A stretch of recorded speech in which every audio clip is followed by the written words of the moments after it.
Today's episode is with Michelle Glogovac. And I met Michelle. It's an interesting story. She is a publicist, also a podcast matchmaker, which I didn't know that second part, but I knew she was a publicist because she has brought people to me to interview on my podcast.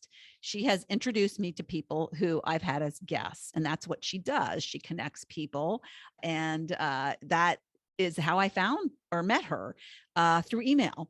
And it was so funny because recently, and it's probably been about 6 months that she started like emailing me with names. And I, for one day, I got her email, and I'm like, I wonder, let me look at her. Like she looks like an interesting person.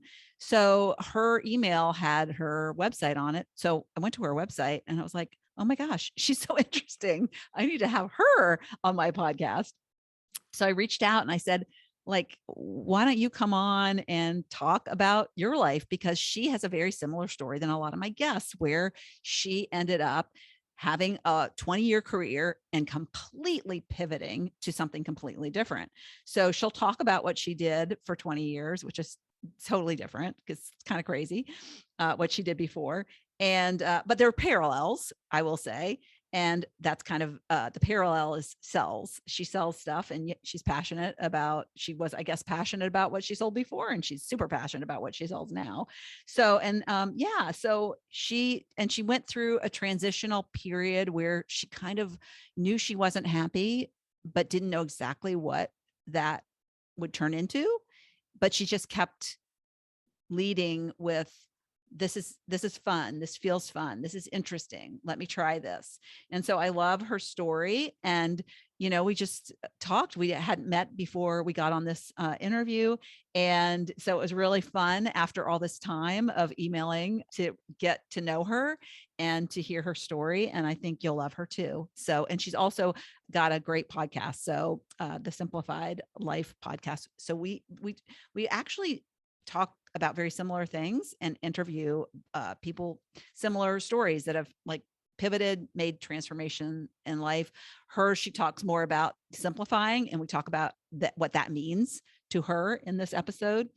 And mine is more about focusing on mid to late life transformations, but a lot of parallels in what we do. So in terms of our podcast. So I hope you enjoy this episode. And yeah, if you love her, then reach out and listen to her podcast. Welcome to another episode of Not Your Average Lives. And today I have with me Michelle Glogovac. And Michelle is a podcast host. So she does what I do. And she is also a publicist. And that's how we met. So I'll go into more about that. But she is here, and she is in a new career. Basically, she transitioned. A lot of my guests have actually, it's not just the second career. So we have 9 lives, right? So we have many careers, that opportunities in our lives. But yeah, so she is somebody who at midlife felt that her career wasn't doing it for her, and she completely changed. So when you find out what she did first, it's nothing like what she does now. So I think it's really interesting. So we're going to talk about that, but I'm going to go ahead and let you introduce yourself, Michelle, and just share with my audience kind of who you are and what you do. Thank you. I'm excited to be here and chat with you. I am Michelle Glogovac. As you said, I'm the CEO and founder of the MLG Collective, a full service public relations agency that focuses on podcasts.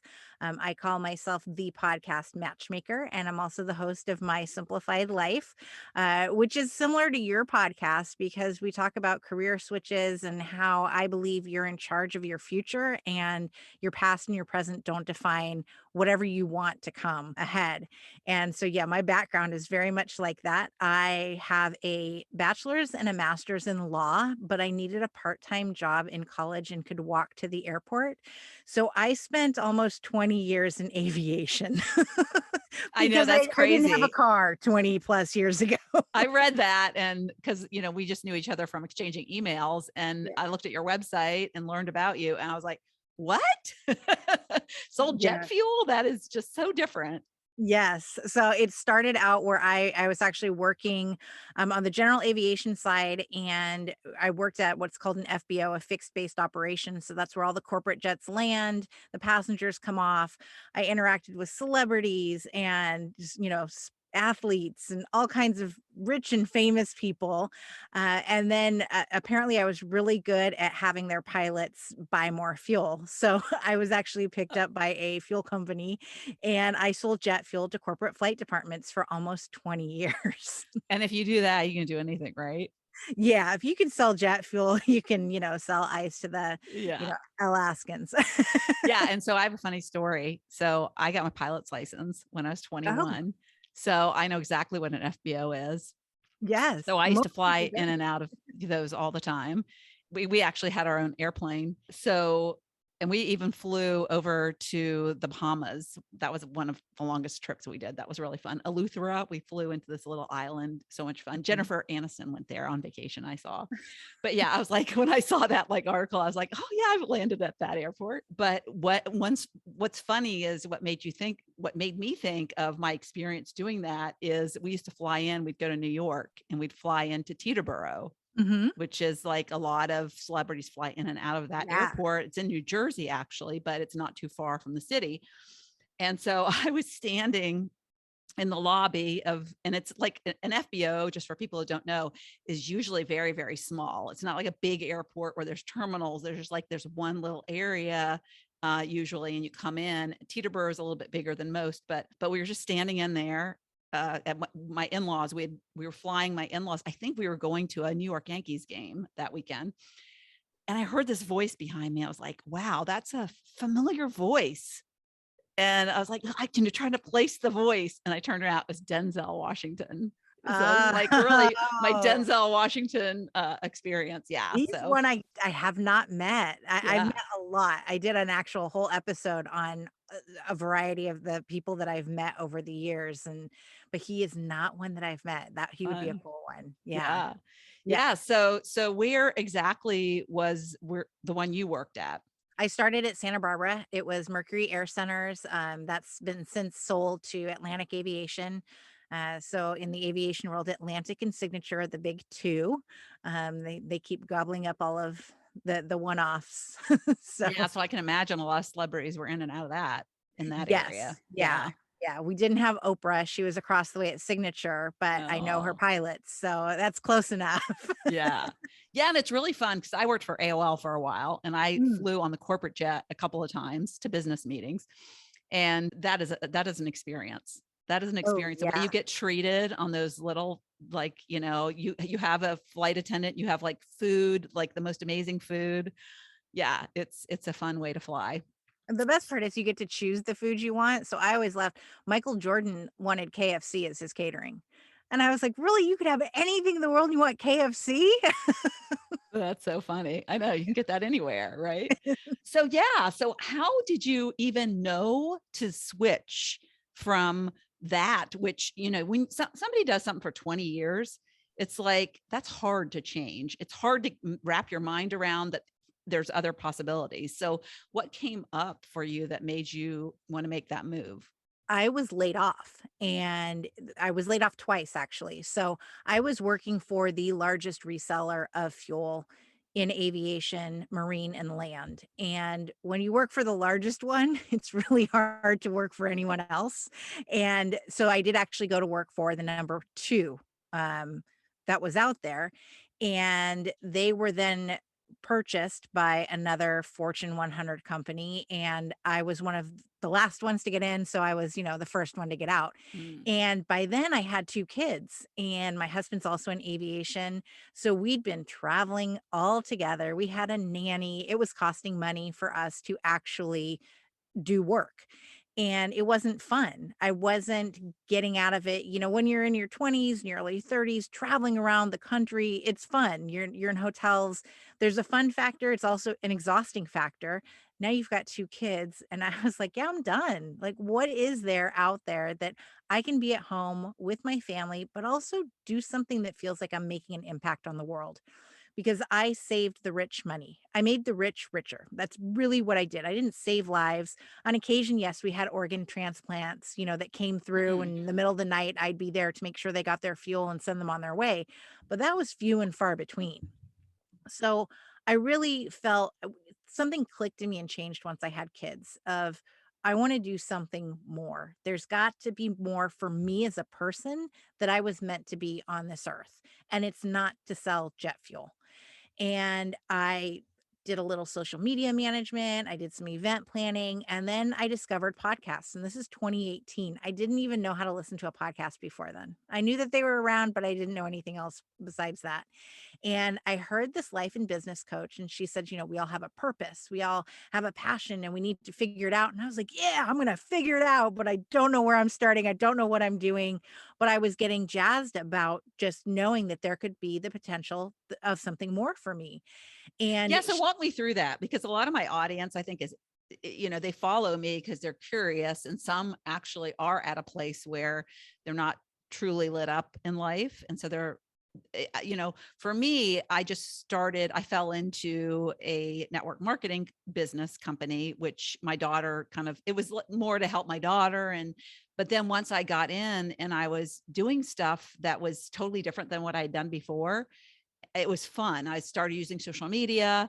And Mhm. although I feel that was kind of a stepping stone to what I do now, and it was great training wheels, kind of thing, I started getting curious. I started getting interested. I started like following people. I started getting attracted to people that had or were doing things that I wanted to do.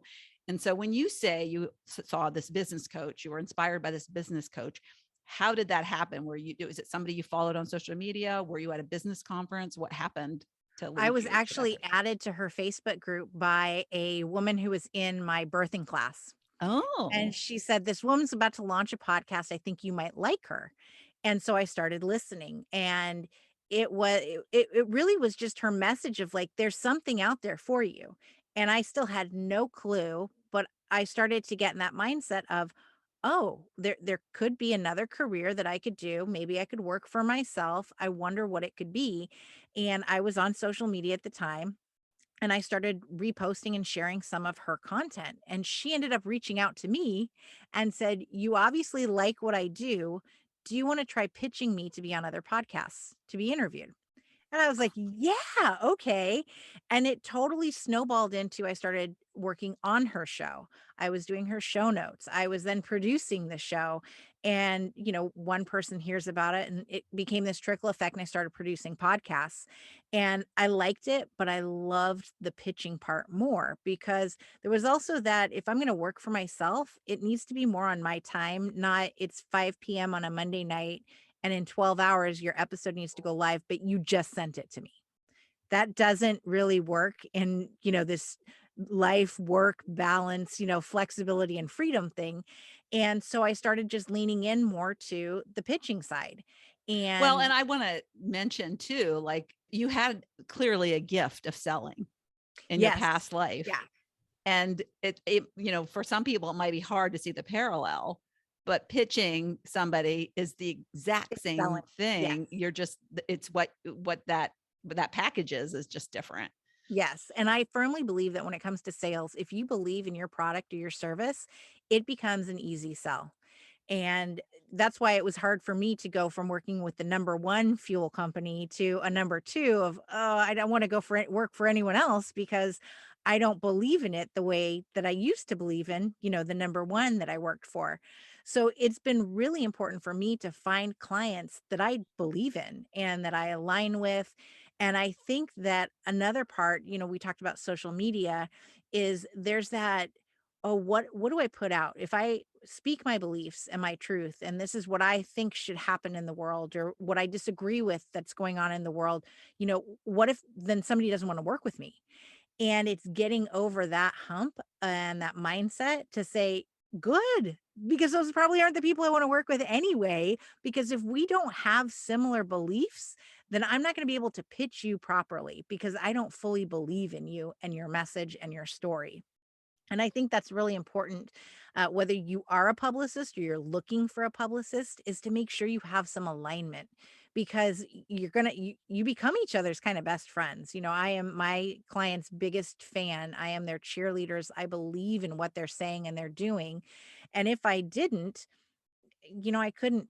promote them, essentially, at least Yeah. morally and ethically. For me, I couldn't do that. And, they're telling you some of their deepest secrets that people don't know. And because that's the job of a publicist, I need to be prepared for, oh, that got out. Oops. Okay. So they need to trust you. And that is part of, these are what my beliefs are. So I'm going to put them out there.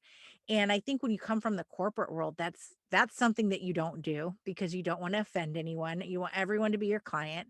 The whole word mindset, that's not something you hear. You didn't hear mindset at AOL, I'm sure. I certainly Never. didn't. I worked No. for, a publicly traded company. Nobody said, get your mindset right and you'll be able to sell.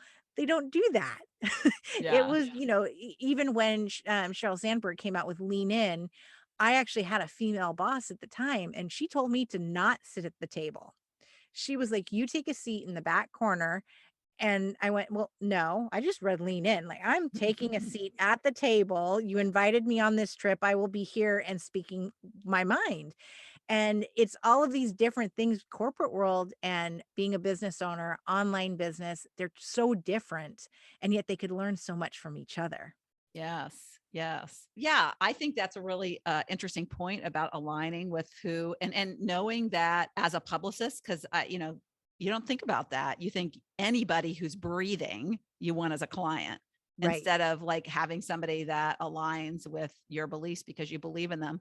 I love the way that you got started because to me, you were doing it for the love of just sharing. Mhm. You met this person, they inspired you in some way. And so you just started sharing. And then because it was like you were giving to the world and the universe heard Yes. like Yeah. she's doing this and let me help her. And so it's like, the universe said, behind the scenes, hey, Michelle could help you. And that person reached out to you. It's just to me such a good example of how just following what feels good and what your heart is like leading you to. And And that's then a you get big taken deal. care of. You never know what the opportunity. We always think we have to know the answer of how this is going to work, or, if I do this, you're always thinking you have to have control. Humans, that's what we do. We have to control everything. But when you let go of control and you just let it kind of organically happen, that I think is amazing. So yeah. So how long did you support her until you kind of moved into doing your own thing? I support well, I had other clients, so it was my own thing, but then with her, it was not just pitching and producing, but then I did some launch strategies for her, management. I did a full launch while she had a baby, so it was a lot, and it taught me what I like to do and what I didn't like to do. Yeah, it's great you got on the job too. I mean, you Yes. just like learned it before you actually had your own podcast too. I launched mine, and the beauty of the podcast, and we talked about this a bit before, is you get to meet these new people that you really otherwise wouldn't meet. And I am very open about the fact that I'm selfish about who I bring on, because I'm like, I want to talk to this person. I want to learn from them. And it's like you get free coaching sessions in a way based on whatever it is that they do, and you meet people. It's brought new opportunities to me. It's been wonderful. I That's the beauty of podcasts, really. And, not just for me, for my clients, they're noticing that I have one client last week. He was on a show. It went great. They have an online publication that they now want him to be a source for. It multiplies, and it's this trickle Mhm. effect that a podcast can really do for you that not everyone realizes, but I think they're catching on. Yeah, and I love it when I get a note from somebody that says the person that was the guest was like a powerful story, and that they were going to start following that person. Because for me, I feel like you said, you're a matchmaker where you find people to be guests on podcasts. You help them, bring their topics to a larger audience. But yet at the same time, I feel like I am, by having people on my podcast, it's a gift that I can give because, I'm not the end all for everybody there. I can be a conduit for, a larger transformation of some way, shape or form that somebody might have. whatever the story Absolutely. is. Yeah. Yes, Yeah. you're changing lives with your Yeah. show, whether it's from your message or by sharing the message of the guests that you have on. I truly believe that. And I think it's so wonderful that podcasts allow us to have that platform to help change lives, because whether it's the service, the product, or your story, somebody out there needs to hear about it. And, we're unique in our own ways, but at the same time, there's a lot of similarities. So even though your story is different from anyone else's, it might resonate with one person that truly needs to hear it. And that's going to be the life that you change. And if you can change one life in your lifetime, then that's the most powerful thing that you can do. And I think it's just beautiful. Yeah. And it's funny. I will say, I think everybody has a book in them because, we all have a story. We have multiple Yes. stories, but at least one of the stories can be told in a book. Right. And in a way, I think everybody has a podcast in them. Because for me, podcast and what I think of podcast is it's just a verbal community of that you build. And so whatever you're interested in, build that community using podcasts. And so I think it's been a great vehicle for me because I think there's something inside of me, this little person inside of me that always wanted to like have her talk show, had a talk Yes. show like Oh, I want it to Oprah, be Katie Couric. Yeah, yeah. Oh, yeah, yeah. 'Cause I've been told I look like her. But yeah, I wanted to be on the Today Show and like even as a guest to be on the Today Show would be cool. But anyways, yeah, I wanted to sit next to Matt Lauer but now no, Yeah. because I didn't know about No, the thanks. real Matt Lauer then. But yeah, but anyways, yeah, so I think for me, I remember when I went to a business conference and I saw Pat Flynn speak, and Mhm. he's the first podcast I really started listening to. And I think now he has 3. And so he at that business conference introduced a beta course of how to create a podcast. And Mhm. I ran to the back of the room, was like the first person to sign up for his beta course. And then it sat there and I didn't do anything with it because I was like, I don't know what I would talk about. I don't know what I would do. So I just kind of sat on that for like 3 years. And then one Oh, day I just yeah. kept, lots, time would go by. I'd kind of forget about it. But then something would happen where I'd come back to it. And I'm like, yeah, I still don't know. But I didn't spend any time. Like I didn't spend any time contemplating. I didn't like meditate on it. If I had done something like meditated on it or really put it as a top priority and asked the universe to kind of lead me, I'm sure it would have happened sooner. But ultimately, an idea was delivered to me. And as soon as the idea was delivered to me, I just hit the ground running and I started it on doing Facebook lives. I was like, I don't even know the tech. I'll just start doing like a show on Facebook. So yeah, so I think if anybody's listening to this and they're thinking, oh gosh, just the desire to have a podcast, even if you don't know what it's about, like spend some time contemplating on it. What would you suggest they do?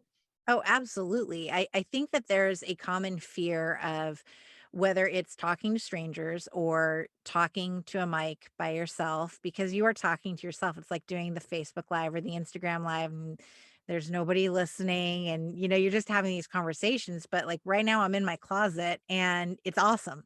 I love it. You get to have that intimate conversation with someone else in their ear. And I think what the most beautiful thing is that once you put yourself out there and you just record, you make it go live, you don't realize that people are listening oftentimes. And I'll forget, I record the episode, I hit live and it goes.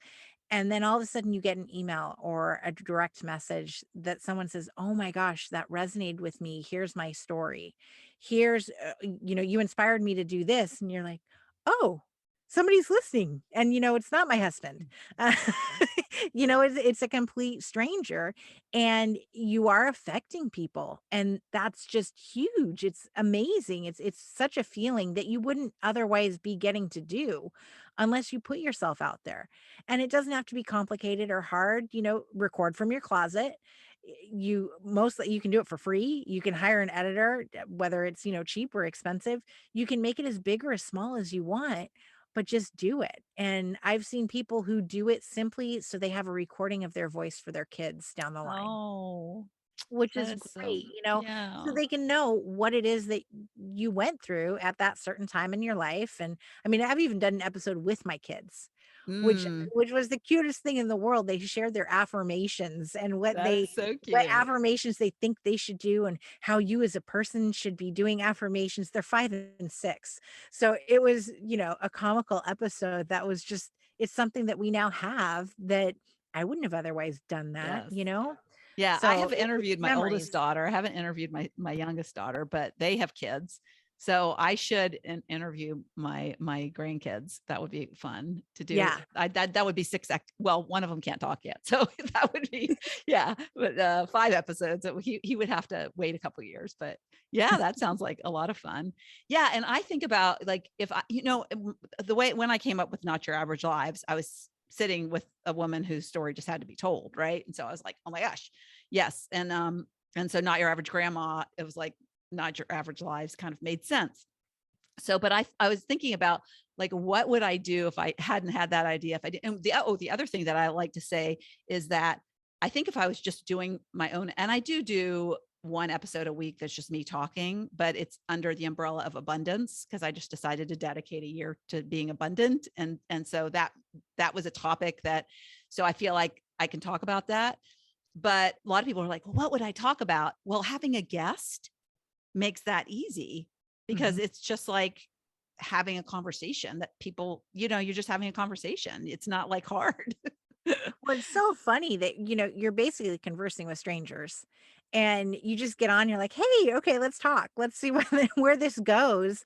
And it's so fun. You never know which direction it's going to go in most times. And for you, I can tell it's very organic. For me, the same way. There's others that have a list of questions and this is what it's going to be. But I think it's so great that it's two strangers who come together and you just talk. And it's something that is lacking in our world today. We're all on our phones. You don't just walk up to the person in line at Starbucks and go, "Hey, how's it going? What do you do? How'd you get there?" And so it's a great thing, and a way to have that human connection that you otherwise wouldn't have.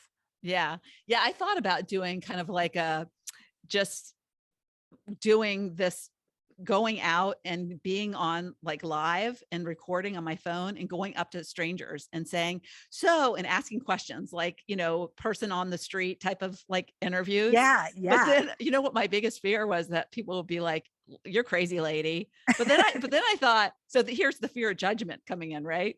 But then I thought, well, if I did that, that would kind of be funny, right? I could just air that. But I never really took that idea to like, never, like, I just decided to do the podcast, I guess, instead. But I did have this idea that would be fun to be. I think I have. There's a comedian in me somewhere that's just like, probably will never come out.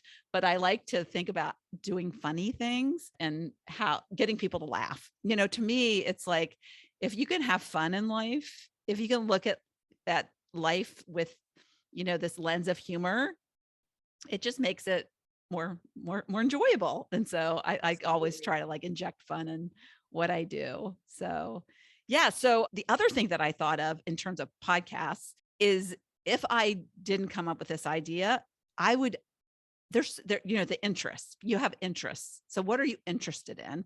So for me, I don't know about you, but for me, I'm like really into the competitive reality shows.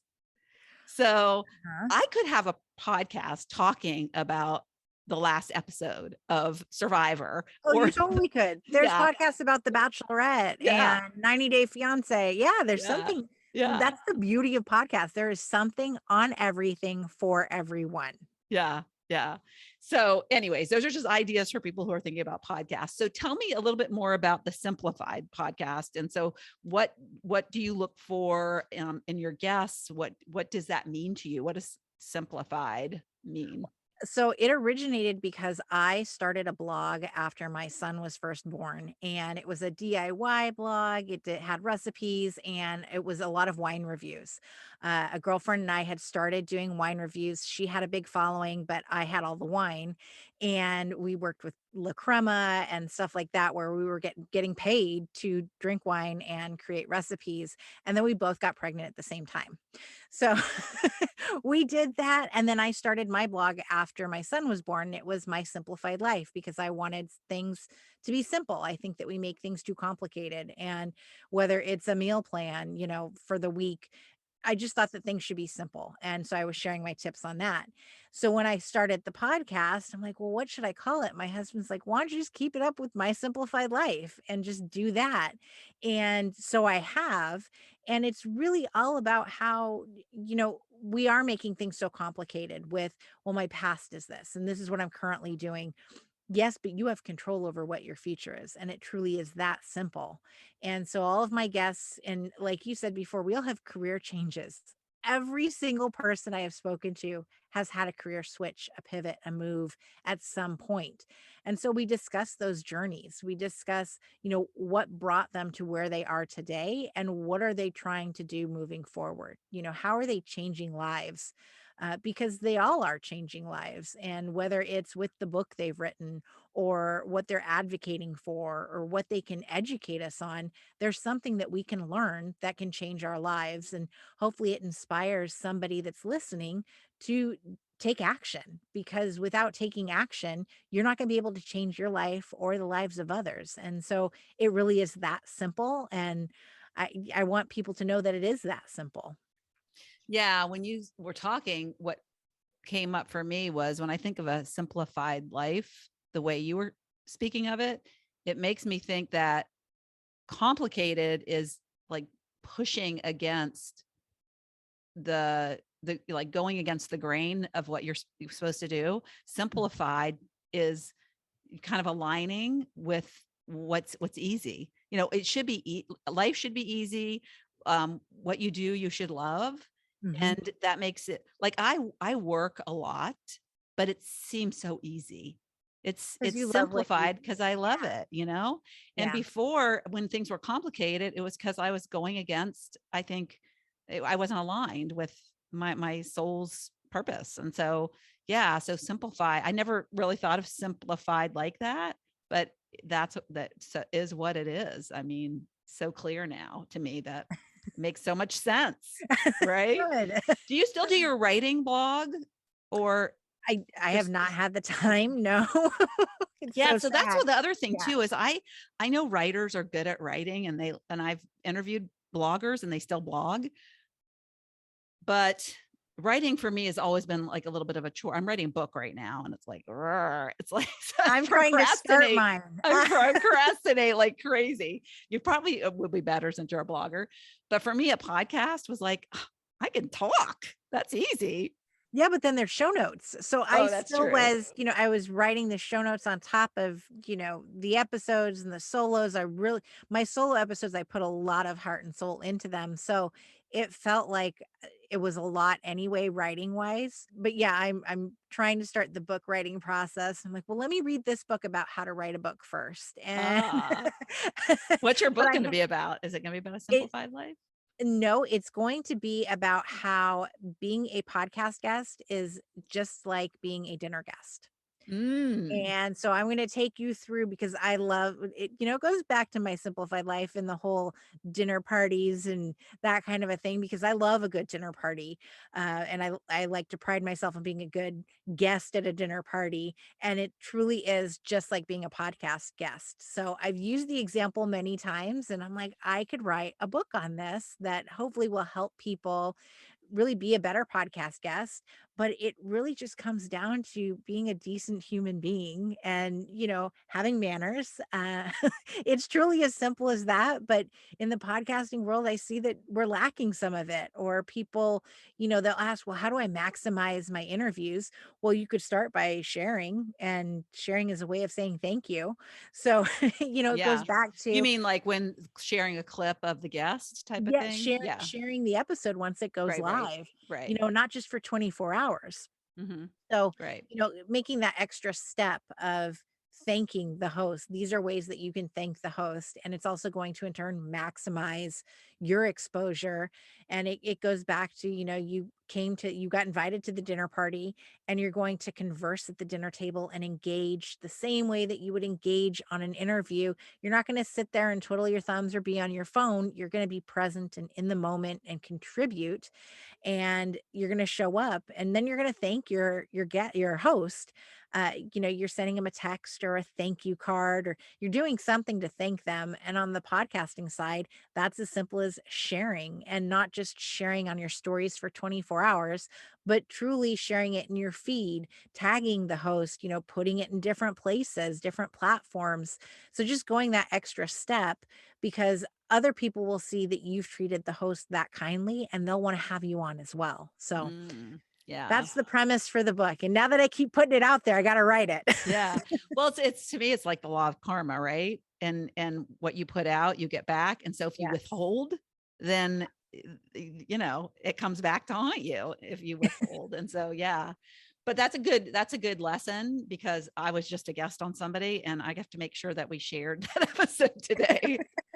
But you know what? I have stayed connected to a lot of my guests that like, we just like, I just feel like if we lived closer, we would like hang out. You'd be friends. Yeah. Yeah. There's so many that I'm like, oh, I'd love to have a glass of wine with you. This would be so great. Yeah. Yeah. And I think some of them, with the pandemic, it's been really hard. Pretty much I started my podcast the like 2 weeks before like everything shut down. So I think, given the fact we've been kind of sequestered and quarantined, it's limited, but as I want to do a retreat next year, and, you never know who you can collaborate with, and who can, you can work together in some way in the future. Absolutely. And podcasts have been a great way, since we've all been quarantined, away, to be able to meet those people. And, we're missing out on retreats and all of those other things and conferences. So this is the way to get to know other people that you would have bumped into at a conference. Yeah.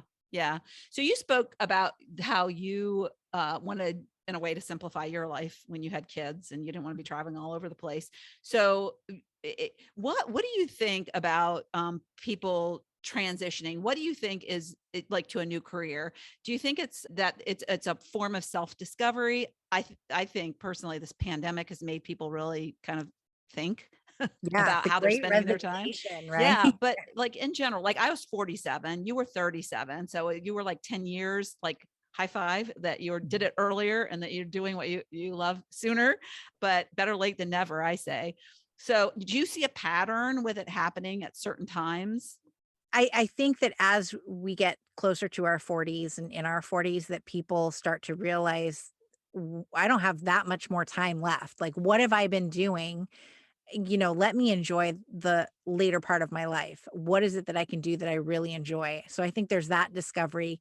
I think that as moms, there's another part of discovery that, many stay at home, and then they're like, okay, the kids have gone to school. Now what? And I was a big proponent when my kids weren't in school. They're now in kindergarten and first, but I said, I'm going to start something small, and I can make it as big as I want, as small as I want, but they're going to go to school at some point. They're going to go to kindergarten, the end, because they all do.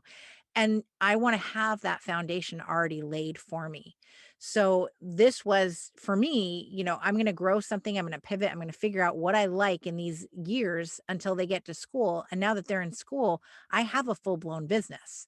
I'm making money. I'm doing what I love. And I took that time to really discover it. And I had coffee last week with a girlfriend who I met in a mom's club. We met like 3-4 years ago, and she said she remembered I was doing social media management at the time, and we were at a park play date, and I excused myself, I got to go interact with these people and engage. And she said, don't you think it's hard? Like, isn't this really hard to have kids and to be trying to build a business? And she said that. I looked at her and said, yes, but at some point they will be in school. And so we should be starting this now, because in a few years, we will then have businesses, and we'll be able to dive right in and go full time. And she said she remembered that. And today we both have kids that are in school. We've got businesses, we're working. And so it just takes, that dabbling into it and starting now, Mm. yes, people say work when they're napping, and you can do that. You can work when they're awake too.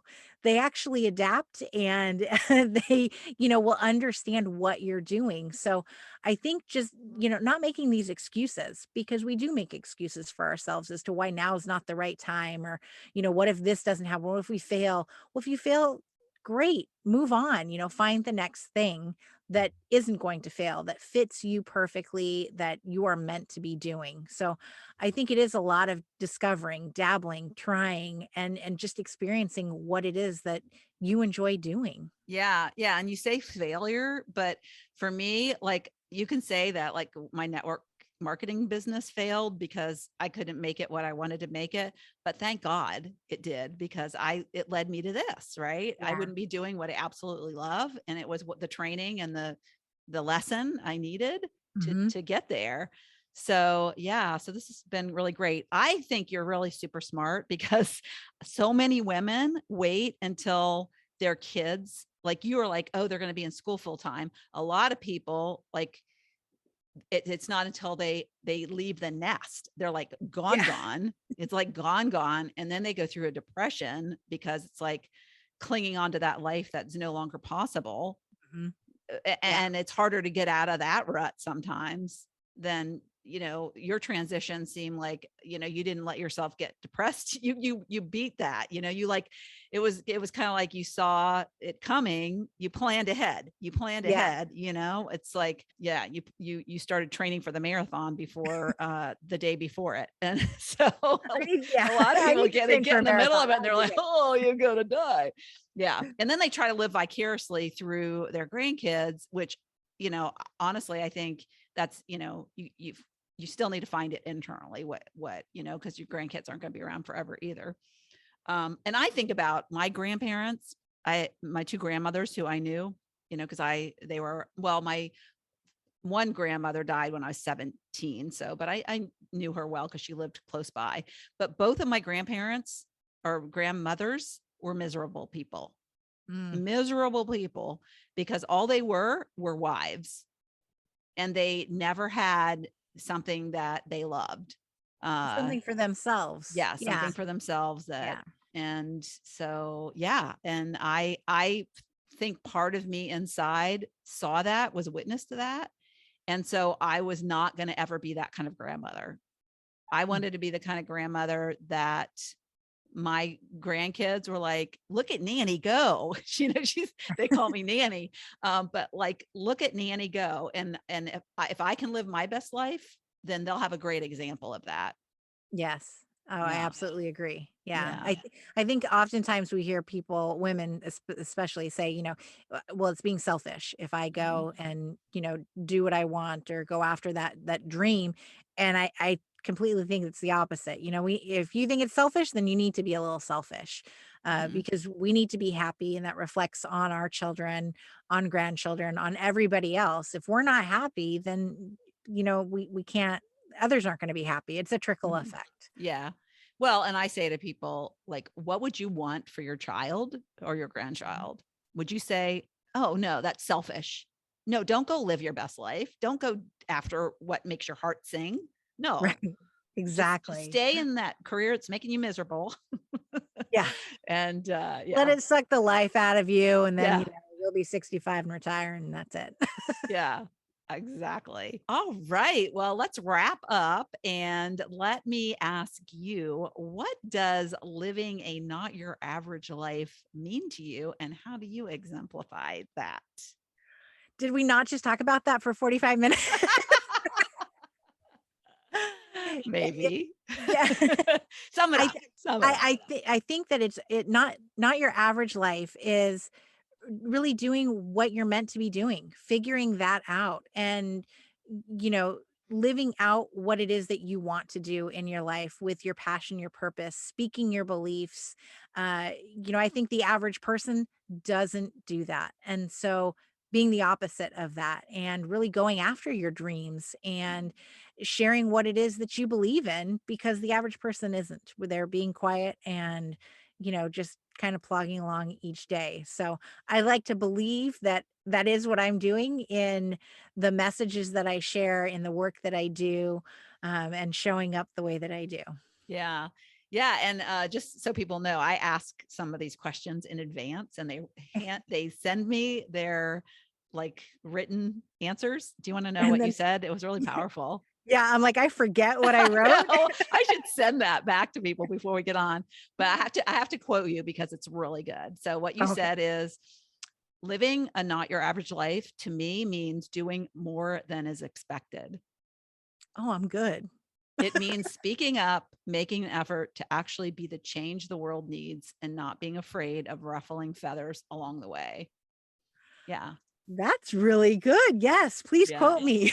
Yeah. Because and one of the things that, of course, back to the competition reality shows, Big Brother, they always say, expect the unexpected. And I love that. I love, like, don't be like don't do necessarily the expected. I sometimes, you were talking about dinner parties. I Mhm. love to sit in dinner parties and ask like a probing question, because like people don't expect it. It's like, sometimes I feel like it's like for shock value, but sometimes I just want to shake things up. It's like, come on, let's have this conversation. So somebody's like, oh no, I don't want to sit next to her. But anyways, all right. Well, thank you so much for being here, spending time chatting. And I'm excited we finally got to meet. Thank you. Thanks so much for having me on. This was fun. All right. Bye. Bye. Thank you so much for tuning into the Not Your Average Lives podcast. If you haven't yet, make sure to subscribe on iTunes if you have an Apple device. You can find free resources and learn what else I have going on at the moment that might interest you on my website at notyouraverage.grandma.com. You can also find me on Instagram or Facebook at Not Your Average Grandma. If you liked this episode, it would make my heart so happy if you could leave me a 5-star rating. You can also add a review to let me know what you like about this podcast, which will help spread the word about it to others who need a little midlife inspiration. As always, be you, listen to your inner voice, and focus on reigniting that lost spark so you can start living your own, not your average life.